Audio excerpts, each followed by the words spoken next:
I would be always in long, meaning I'm only going to look for long positions.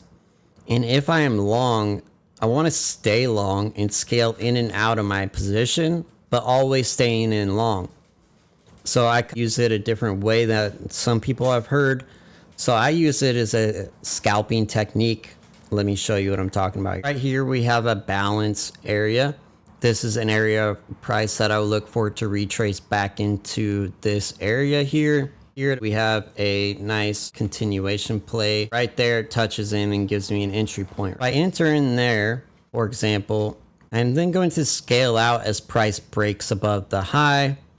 I'm going to take one contract off. I'm not going to look to exit because I would have a measured move target up here, looking for price to come up here. But stay always in long. And then I would look to repeat this same entry pattern again right here.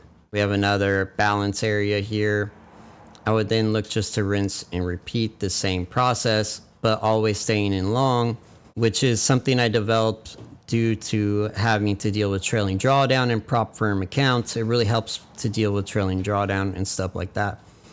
Especially when you have price in a trend like this, I would then be scaling out and then again, rinse and repeating. And as long as price hadn't reached my target yet, as price continued higher, I'd continue to scale out and in while the market keeps trending in an always in market environment.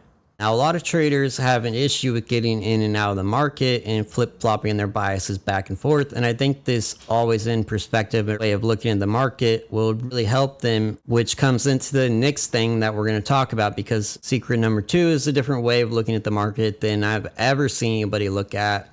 And it's exactly what I learned from Al Brooks. Secret 2 is the two-sided dynamic trade management.